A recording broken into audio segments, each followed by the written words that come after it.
Saat Rasulullah tiba di langit ketujuh dan bertemu dengan Nabi Ibrahim, Rasulullah kemudian naik ke Sidratul Muntaha, yang merupakan akhir dari perjalanan Mi'raj Nabi Muhammad SAW. Namun, perjalanan Rasulullah naik ke Sidratul Muntaha tidak ditemani Malaikat Jibril. Malaikat Jibril menolak menemani Rasulullah naik ke Sidratul Muntaha dengan alasan batas kemampuannya hanya sampai di langit ketujuh. Jika Malaikat Jibril memaksa masuk ke Sidratul Muntaha, maka ia akan hancur. Saat Rasulullah SAW sampai di Sidratul Muntaha, dalam kebingungannya bagaimana mengucap salam, Allah Subhanahu wa Ta'ala memberinya wahyu kepada beliau berupa ucapan salam kepadanya.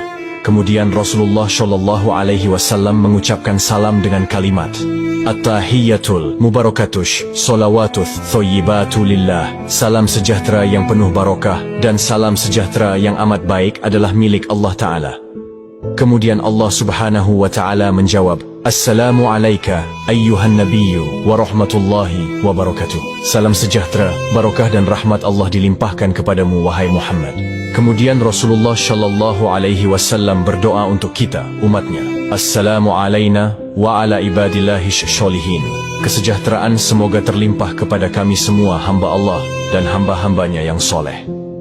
Saat itu Rasulullah SAW menerima perintah dari Allah Subhanahu wa Ta'ala untuk umat Islam untuk mengerjakan solat 50 waktu dalam sehari. Selepas menerima perintah solat, Rasulullah kemudian turun ke langit ketujuh dan melihat Nabi Ibrahim sedang bersender di dinding Baitul Makmur. Dilanjutkan turun ke langit ke-6 dan bertemu dengan Nabi Musa alaihissalam. Kemudian Nabi Musa bertanya, Wahai Muhammad, dapat apa engkau dari Allah tadi? Rasulullah menjawab, Aku mendapatkan perintah dari Allah untuk melaksanakan solat 50 waktu dalam sehari. Nabi Musa kemudian berkata, Wahai Muhammad, apakah engkau tahu jika aku memiliki umat yang sangatlah kekar dan besar, namun umatku tidak sanggup melaksanakan kewajiban itu? Lalu bagaimana dengan umatmu yang kecil? Kemudian Nabi Musa menyarankan Nabi Muhammad untuk kembali menghadap Allah meminta keringanan. Nabi Muhammad kemudian kembali menghadap Allah dan meminta keringanan atas solat 50 waktu itu. Dalam kembalinya Rasulullah ke Sidratul Muntaha, beliau hanya mendapat pengurangan 5 waktu.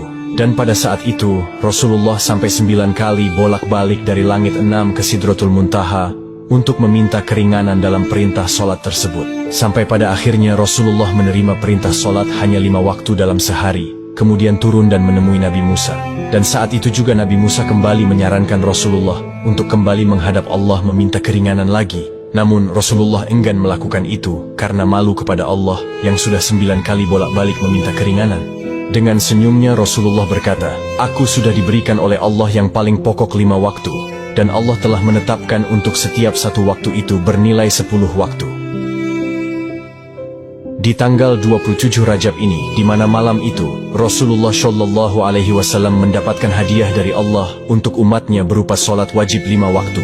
Maka dari itu sahabat yang dirahmati Allah, jangan pernah mengabaikan hadiah dari Allah ini, yaitu solat. Karena solat adalah tiang agama, maka siapa yang mendirikan solat, berarti ia menegakkan sendi-sendi agama. Dan siapa yang meninggalkan solat, berarti ia telah meruntuhkan sendi-sendi agama. Saat Rasulullah tiba di langit ketujuh dan bertemu dengan Nabi Ibrahim, Rasulullah kemudian naik ke Sidratul Muntaha, yang merupakan akhir dari perjalanan Mi'raj Nabi Muhammad SAW. Saat Rasulullah